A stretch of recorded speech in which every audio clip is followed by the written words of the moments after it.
ఆహ్వానిస్తున్నాము. ప్రత్యేక ధన్యవాదాలు సార్, మీ అమూల్యమైన సమయాన్ని వెచ్చించి మాలో ఎంతో స్ఫూర్తిని నింపుతున్న ఇలాంటి సేవా కార్యక్రమాలు మరిన్ని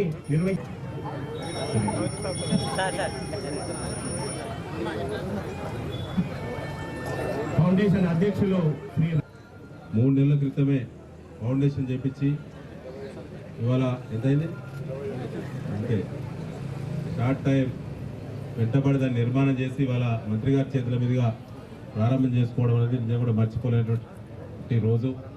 మరి తండ్రి గారిని ఇన్ని సంవత్సరాలు అయినప్పటికీ కూడా మరొకసారి గుర్తు చేసుకునే విధంగా, ప్రజలందరూ కూడా గుర్తుండే విధంగా వారు మర్చిపోకుండా ఇంత మంచి కార్యక్రమాన్ని చేపట్టినందుకు వారికి అభినందనలు. ఇది ఒకటే కాకుండా అనేక స్వచ్ఛంద కార్యక్రమాలు చేపడతా ఉన్నారు. నా చేతుల మీదుగానే అనేక కార్యక్రమాలు చేశాం. ప్రత్యేకంగా ఫౌండేషన్ ద్వారా కూడా చాలా యాక్టివిటీస్ జరుగుతూ ఉన్నాయి ఇక్కడ. సో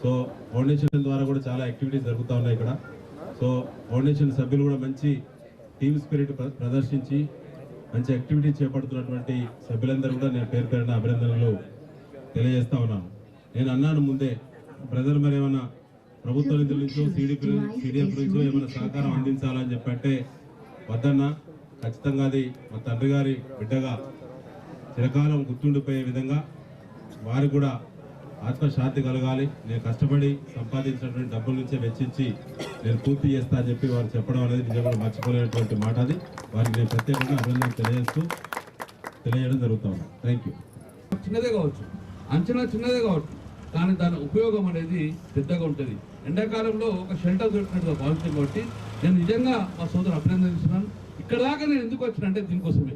మునుగోడు ఎన్నికలు ఉన్నా కూడా నేను ఇక్కడ రావాలి, ఒక మంచి కార్యక్రమం చేస్తున్నారు కాబట్టి నేను కూడా ఇందులో పాలు పంచుకోవాలని చెప్పేసి నేను ఇక్కడ రావడం జరిగింది. నన్ను ఆహ్వానించిన మీ అందరికీ కూడా పేరు పేరున కృతజ్ఞతలు తెలియదు. నా దగ్గర బీసీ బిడ్డలు చదువుకోవాలి, నా దగ్గర బీసీ బిడ్డలు చదువు రావాలి అని చెప్పి ఇప్పటికే నియోజకవర్గానికి 2 బీసీ గురుకులాలు ఉన్నాయి.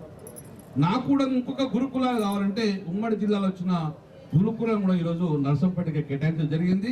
4-5 రోజుల లోపల కూడా ఆ స్కూల్ కూడా ప్రారంభం చేసుకుంటాం. ఎందుకోసం నేను గర్వంగా చెప్తున్నా అంటే నేను కూడా బీసీ బిడ్డని, ప్రభుత్వాలన్నీ కూడా. అందుకే గౌరవ ముఖ్యమంత్రి కేసీఆర్ గారు తెలంగాణ రాష్ట్రం వచ్చిన తర్వాత ఉన్నత వర్గాలకు తీటిగా ఉన్నత చదువులు వీళ్ళు చదువుకోవాలి బీసీ బిడ్డలు అని గురుకులాలు తీసుకొచ్చారు. ఎన్ని తీసుకొచ్చారు? స్వాతంత్రం రాకముందు ఈ తెలంగాణ రాష్ట్రంలో ఉన్న గురుకులాలు కేవలం 9 మాత్రమే ఉన్నాయి. సంఖ్యాపరంగా 56% ఉన్న వెనుకబడిన కులాలకు 9 గురుకులాలు మాత్రమే ఉన్నాయి. అందులో చదువుకున్న విద్యార్థులు 16,000 మంది విద్యార్థులు చదువుకున్నారు. చదువుకోవాలని తపన ఉన్న ఆర్థికమైన ఇబ్బందులతో చదువుకోలేకపోయినాం. చదివించే ప్రభుత్వాలు లేవు, గురుకులాలు లేవు. కానీ గౌరవ ముఖ్యమంత్రి వీళ్ళకి విద్యను అందియాలని చెప్పేసి అప్పుడు 9 గురుకులాలు ఉంటే ఇప్పుడు సుమారు 330 గురుకులాలను బీసీ గురుకులాలను ఈరోజు ప్రారంభం చేసుకున్నాం.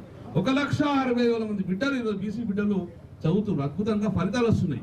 గౌరవ ముఖ్యమంత్రి కేసీఆర్ గారు మాకు విద్యను అందిస్తున్నారు కాబట్టి ఉన్నత వర్గాలకు తీటుగా ఉన్నత చదువులు చదువుతున్నారు. ఇదేగా మేము కోరుకున్నది. తెలంగాణ రాష్ట్రం వస్తే ఏమొస్తుందంటే వెనుకబడిన కులాలందరికీ విద్యను అందిస్తున్నారు.